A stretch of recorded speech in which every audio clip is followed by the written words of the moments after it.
Andy Andrews is a popular entertainer, author, and speaker well known to America from his numerous television appearances. He is also a frequent host of talk shows and specials. The author of the best-selling book Storms of Perfection, Andy is also a monthly contributor to Country America magazine. This recording, the third in an inspiring series of cassettes, is being performed for a large group of business professionals. Join Andy now as he explores leadership and its relationship to your success. When Bear Bryant coached at the University of Alabama, it was said he could take his team and beat your team, then take your team and beat his. Bear Bryant was a leader. Abraham Lincoln, with courage born of divine conviction, forced healing on a nation that was determined to divide. Abraham Lincoln was a leader. Both these examples are reminiscent of the old Arab proverb which states an army of sheep led by a lion will defeat an army of lions led by a sheep. Is this true? Is leadership that crucial to victory? And what is a leader anyway? Most of you would agree with me that a leader has certain characteristics that will allow that person to achieve success beyond the ordinary. Tonight, when you leave this room and forevermore, you will be that person. You will understand that leadership is an attitude. Your qualities will be courage, perseverance, and decisiveness. You will take advantage of opportunities. You will be an encourager, and you will closely watch your associations. You will never procrastinate, and never again allow distractions or circumstances to slow you down. You will be a believer and a doer. You are a leader. You are a lion. Will Clark is one of Major League Baseball's perennial all-stars. The first baseman is certainly considered a leader by his teammates.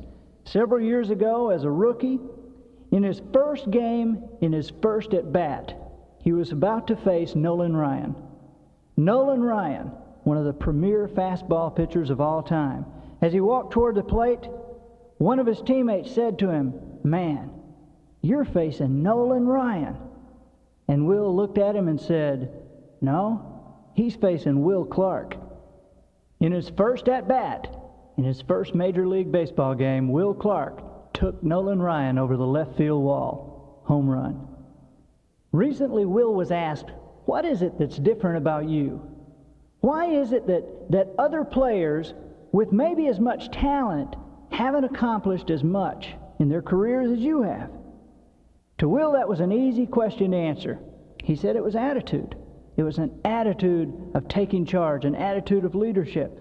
In fact, what Will said was, he said other players, when the game is on the line, would sit on the bench and maybe look at their shoes or look out toward the scoreboard so that the coach wouldn't see their faces when he looked down the row.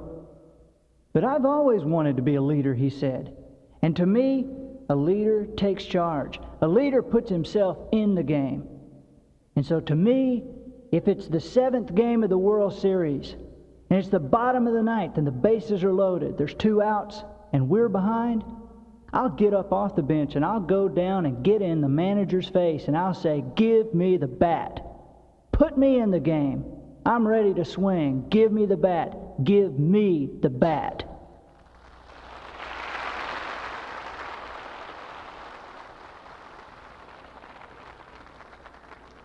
In the time we have together tonight, let's examine our knowledge of leadership and the attitudes that surround it. And remember, tonight, you will be our example. You're not merely watching this game, you want the bat.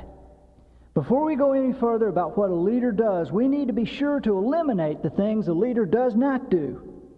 First on the list is blaming others for the situations in which we find ourselves. Wisdom, you see, begins with the ability to accept responsibility for where we are. It's amazing how many people have a tough time with that. We're where we are because of the choices we've made. Be that good, be that bad, we are where we are because of what we've done to this point in our lives. Circumstance is a myth. I mean, you'll hear a lot of people blaming their mother and their brother and their brother-in-law and their neighbor and their school and on and on and on. And blaming the all-encompassing circumstance. Circumstances put me where I am. Circumstances, people, is a myth. Circumstances do not exist except in your reality. We can change where we are by actually changing our circumstances. But remember, it all begins with the ability to accept responsibility for where we are.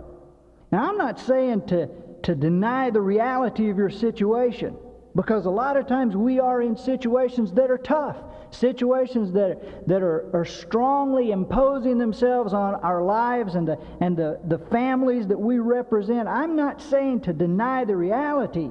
I'm saying to deny the finality of the situation. Are you having financial problems? Is that the thing? Are you having problems with your family? Are you in a time crunch at work? Okay, it's there. Let's deal with it. Don't let it beat you. It's there. It's a reality. Don't deny the reality. Just deny the finality. Don't let it last forever. Don't quit. Don't give up. Obstacles. That's all these are. It's obstacles, and they fall in the path of consistent effort. Hang in there, and you will win. The usefulness of a postage stamp, see, lies in its ability to stick to something until it gets there. Stick. Hang in. No obstacle is ever going to leave you the way it found you. You will be better or worse for the confrontation. When trouble stares you in the face, remember you don't have a problem to deal with. You have a choice to make. Let's talk about procrastination. Well, that's a killer, isn't it? And I was going to talk about it earlier tonight, but I just decided to put it off until now. Procrastination is one of those things, boy, that'll get you. And it gets everybody because we're all prone to it. You know, it's just easier to wait because the things that accomplish what we're trying to do are not comfortable. Develop the thought, I will do it now. I will do it now. Don't allow the distractions to get into your heart. Don't allow those distractions to get in. And understand that a distraction is anything that gets in between you and your goal. You know, distractions can be deceiving because a lot of times people think, well, you know, this is very worthwhile. What I'm doing is very worthwhile. And it may be worthwhile. I mean, you know, if your goal is to be a professional boxer, then medical school is a distraction. Medical school is very worthwhile, but not if you're going to be a boxer. So a leader does not blame, procrastinate, or allow distractions. Well, what does a leader do? Well, what is in a leader that makes him different? What is inside? One thing that's inside a leader is courage. And you know what courage is? Now that's kind of an ambivalent term because we always think of courage as like a battlefield hero or courage, he dove in front of a car to save the child. But you know, courage is just doing whatever it is that you're afraid to do. That's what courage is. In fact, we hear about people being fearless, and that's kind of a misnomer because fear is what creates courage. Courage does not exist without fear because courage is doing what you're afraid to do. Courage is triumph over fear. And boy, you better have something triumph over fear. Courage will do it because a leader, somebody that's out there, somebody that's doing it, cannot have fear as a forefront in their life. You know why? Because fear leads to a disease that will absolutely wipe you out. Fear leads to worry. Worry, you know, it's amazing how we do this. You know, we get to thinking about things that might happen and what if this goes on and you know, and all worry is the misuse of God's creative imagination He's placed in each of us. We have this wonderful ability to imagine things that are going to create and what's going to happen here, and yet we use it to destroy ourselves. Hey, quit thinking about what's going to happen if you blow it. You're not going to blow it. Think about what's going to happen when you win. Only losers visualize the penalties of failure. Leaders visualize the rewards of success.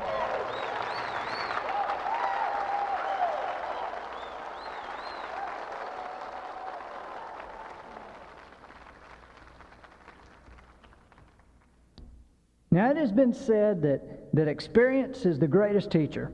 In fact, I had a guy tell me that for years when I was growing up. He said, hey, don't forget, experience is the greatest teacher. It took me a long time to realize that's wrong. That's wrong. Experience is not the greatest teacher. Other people's experience is the greatest teacher.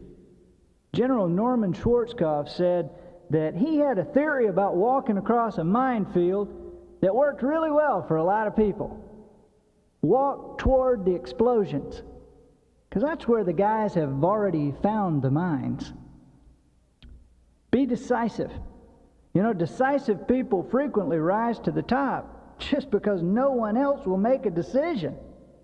Where do you want to eat? I don't know. Or wherever you want to go. Well, I'll go wherever you want to go. Well, you decide. What kind of food you want? Doesn't matter to me. Well, what kind of food you want? Whatever you want. You want to see a movie after we eat? Sure. What do you want to see? Well, whatever you want to see. Does that sound familiar? A lot of people do it. So be decisive, and remember that decisive people frequently rise to the top because no one else will make a decision. You know, a decisive person is on offense. They're going for it. A defensive player is by design just trying to hold his ground. He's just trying to keep you out of his area. But an offensive person is going to his goals. Run to your goals. Be decisive. Run. You know, things don't happen to you as much when you're running. It's like a ship. A ship, when it's going, is cutting through there. It's making it happen. A ship is hard to steer when it's at idle. It's when you cut the engines and just let it hover there that the conditions start to affect it. You know, the wind turns it, the waves, the current, everything starts to affect. But when the ship is moving ahead, it doesn't get bothered by all the little crabs of life. Crabs attack ships. Man, if those ships are sitting there, those crabs they'll come in there and grab just thousands of crabs, and crabs will attack you too. People are like crabs. Crabs in a bucket. They'll be all in there, that bucket, there, a dozen crabs. And they're happy. Oh, crabs are real happy down there in that bucket until one of those crabs says, you know, there's got to be a world outside this bucket. There's got to be something better for me. And that crab gets up and he starts to go to the top of the rim of that. It starts to get out of that bucket. Then what do all the other crabs do? They reach up and pull him back in. Where do you think you're going? What do you think you're getting out? You're just a crab just like us. You're no better and you never will be. You're going to be bucket bound for the rest of your life. And they try to keep the crab in. People will try to do that to you. Yes. You make them uncomfortable. When you're running for your goals and you're running for your dreams, you're accomplishing things. People are uncomfortable with that, because it just reminds them that they're not. Most people don't want to keep up with the Joneses. They'd rather drag them down to their level. It's easier. You got to watch out for those types of people. Remember when your parents told you would be judged by the people you hang around? That's true. The people that you hang around, you will become like those people. Those people will affect you, those crabs. Even in the Bible, Proverbs 13:20 says, he that walketh with wise men shall be wise, but a companion of fools shall be destroyed. Watch carefully the people with whom you associate, because that's where you're headed. The people around you should make you better. What use is another critic? Nobody ever built a statue of a critic. I mean, of what possible use is another person to tell us something can't be done? Hey, who got the money? Henry Ford? Or his neighbors who said, Henry, I understand. You're in your garage every night to change the world's transportation. Oh, and I suppose we're going to have superhighways everywhere, right? Henry, is that a washing machine? Or what is it you're calling that? A car? Oh, Henry, there's Henry. Who got the money? Henry or his neighbors? Who got the headlines? Charles Lindbergh?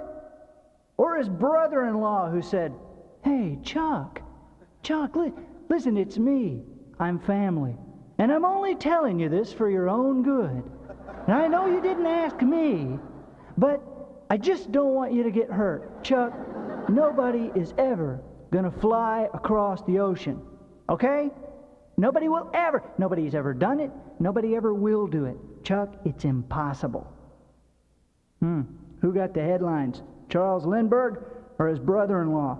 You need to remember that every great success was at one time considered impossible. That's true.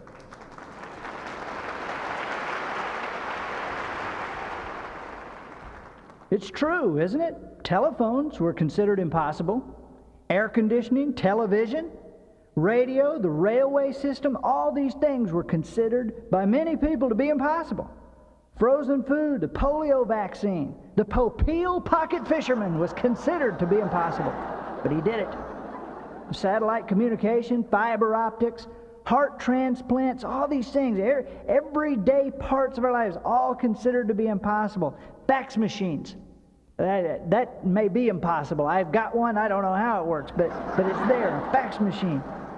Light bulbs, pocket calculators, solar power, the jet engine, tape recorders, a quartz watch, concentrated orange juice, the ballpoint pen, rotary engine, going to the moon. You remember that? You remember when people used to say, if God had meant for man to go to the moon, God would have put him there. Well, let me tell you something, people. It's time we wake up and realize that God did put us there. Because He put in each one of us, you and me, the will, the work ethic, the mental capacity, and the guts to get something done. And somewhere back there, somebody actually got up and did it.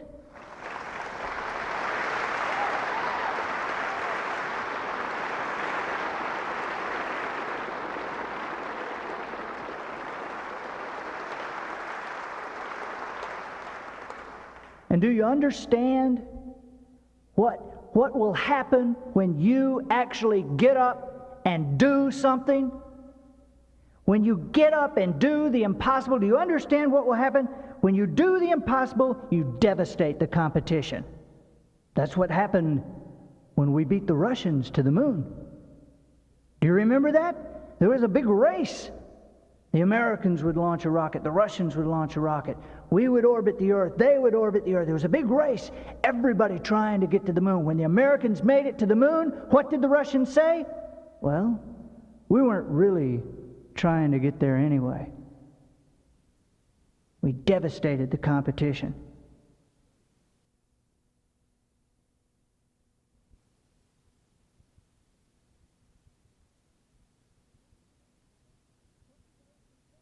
What did the Russians say?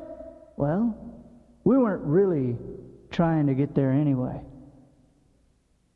We devastated the competition. That will happen for you. To a leader, there is no competition. You will beat the average person in a snap because the average person will take the path of least resistance. That's why so many people refuse to take advantage of an opportunity, any opportunity. It looks like work. There is no competition.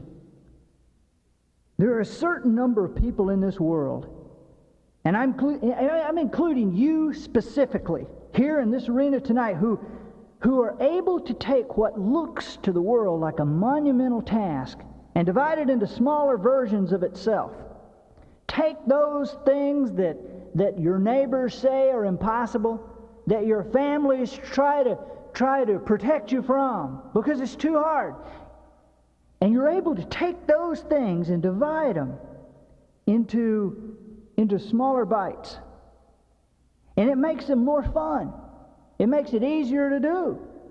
It's like when you eat food, if your favorite food is fried chicken, it's so much easier and so much more enjoyable. And you get so much more chicken eaten if you eat the leg, and then the thigh, and then the wing, and then the breast. It's really tough to eat a fried chicken whole and do it in one bite. When you pick blackberries, remember when you picked blackberries as a child, you would start to pick all the blackberries into the big gallon bucket. And boy, this thing is never going to get filled up. But when your mother said, you know, this will go a lot faster if you take the Dixie cup, you fill up the Dixie cup and pour it into the gallon bucket. Then fill up the Dixie cup again and pour it into the gallon bucket. And another Dixie cup. And another. Boy, you're filling that Dixie cup so fast. You're a great berry picker at that, because you were able to take that monumental task and divide it into smaller versions of itself. Please note what opportunity looks like to most people. If a person was to come into this city and offer an opportunity that is huge to all of us, an opportunity to the entire area. And here's the opportunity, an opportunity to make $100,000 a year for the rest of our lives. That's the opportunity. Now this is the work involved. We're going to open the stadium in the city to everyone.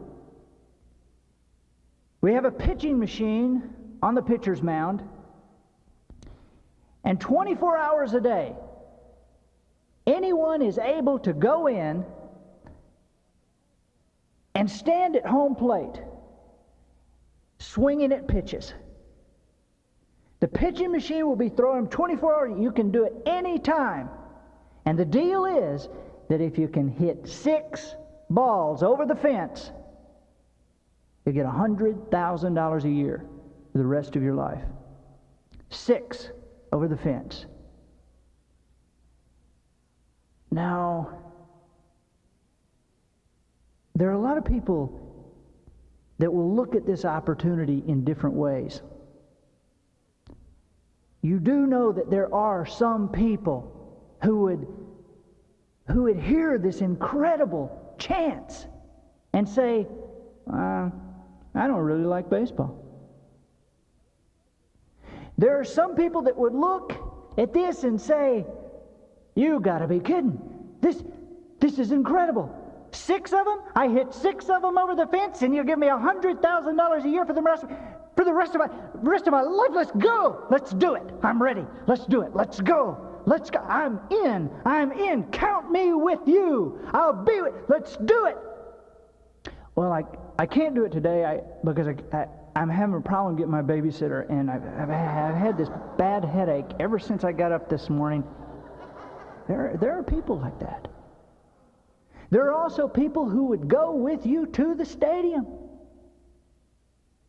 and then watch the pitching machine and decide that the pitching machine's throwing a little harder than they thought it might be. There are actually people who would get up to the plate, and after a couple of swings, they'd come back to you and they'd be mad. They would be mad because they would say, you didn't tell me this thing was going to throw curveballs. You said nothing about curveballs. And they would get mad. They would throw the bat down and they would leave. And then there's you. There's the people here tonight. People whose eyes would close down just a little bit. And they would withdraw in themselves for a few moments, and they would realize the enormity of this opportunity. They would realize, they would see what they had in their hands. And it didn't matter what time it was. You work 18 hours a day? Great. That's 6 hours I can spend at the stadium. You having problems getting babysitters? Kids, you sit over there on the sidelines. Daddy's going to be up here swinging the bat. Got a headache? Say nothing about a headache. You people would actually go up to the plate with nothing but swinging in mind. And when that ball came across that plate, you'd swing, and you'd miss, and you'd swing, and you'd miss, and you'd swing again and miss, and swing and foul one off, and swing and hit a ground ball, and another ground ball, and miss, and miss, and miss, and then hit a pop fly to the outfield, and then another grounder, and miss, and miss, And they'd start throwing curveballs, and you'd lunge across the plate and miss, and lunge at and hit a ground ball. And then they'd be throwing fastballs, and they're firing them at your head. And you'd be dodging, but you'd be swinging anyway. And you'd swing, and you'd swing. And then suddenly you foul one off, and it'd go behind you, over the backstop, over the fence behind you. And the umpire says, 1. And you look at him in disbelief. You say, 1? He said, 1. It doesn't matter how you get them over the fence as long as they get over the fence. That counts. Well, it's a whole different thing. Then you're really swinging. You're throwing yourself in front, trying to get them over the fence any way you can. It doesn't matter as long as you get them over. And you're out there forever because you know you can get 6 over the fence.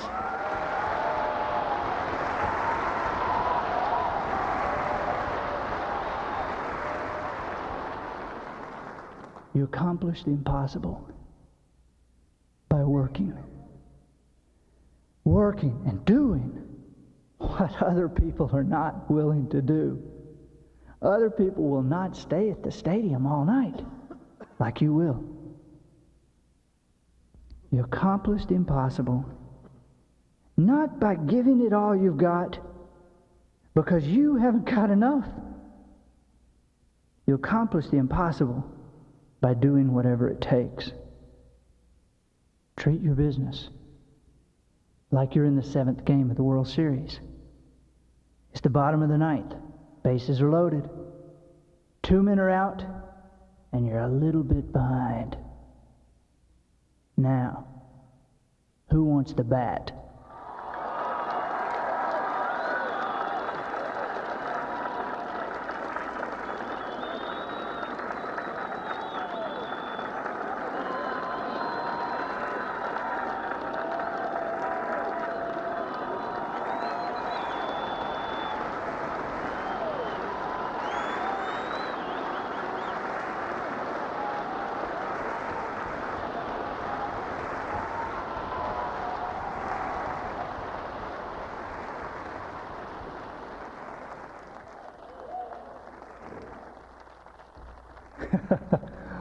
All this bat swinging is going to have a wonderful effect in your life.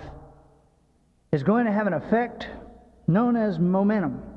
It will establish momentum. Momentum is going to be a key for you because momentum will bring these like-minded people into your life. Momentum is something that leaders gather because they know that momentum will take you places you never dreamed. Momentum works. Momentum is something that can carry you over obstacles, carry you through walls, carry you through mountains. If a train is traveling along a track at 80 miles an hour and there's a nickel on the track, the train will smash it flat.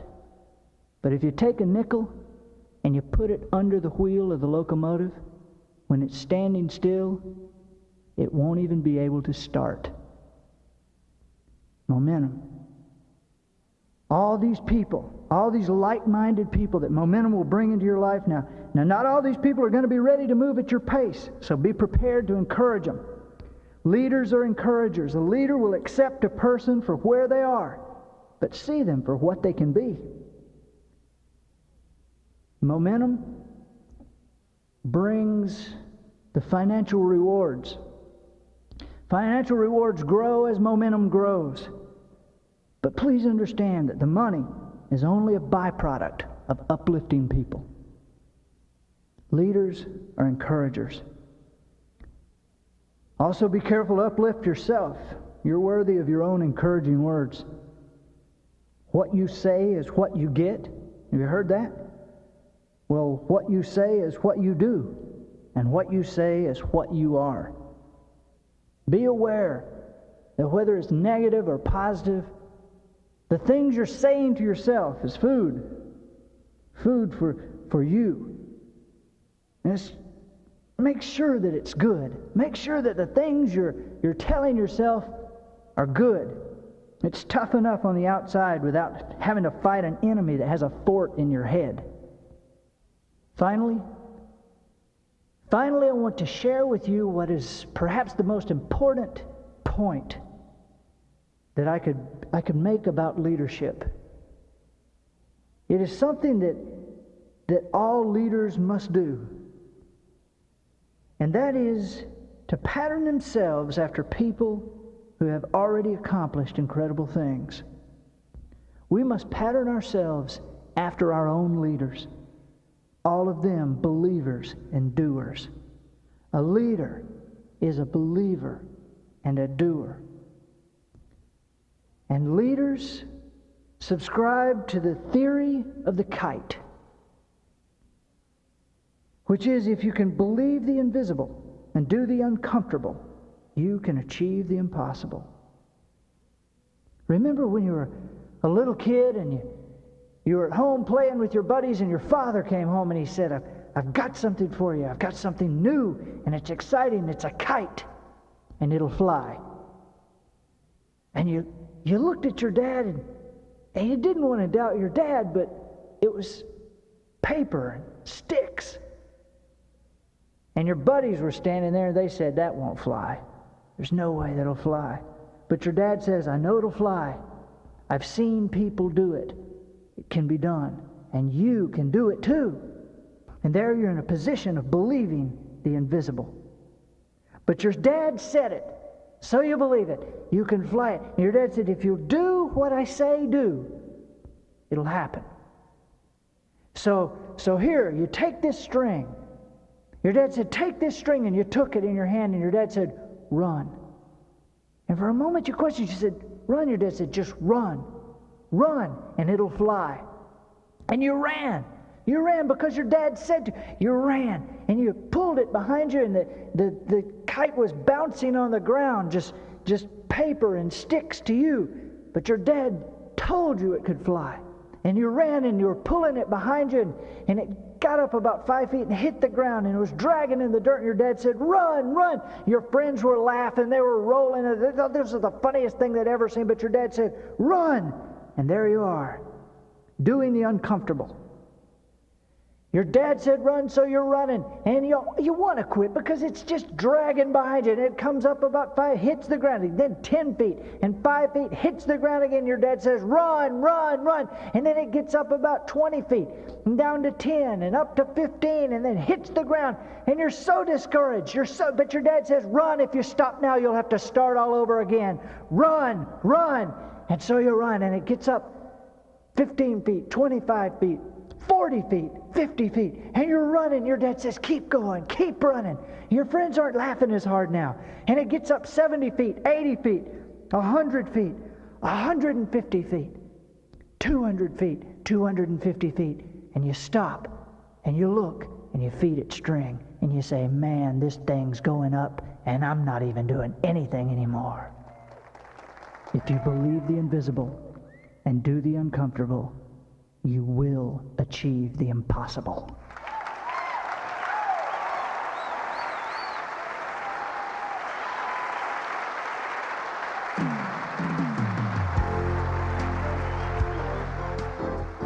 Reproduction of this tape is prohibited. Please fast forward to the end to cue up to side A.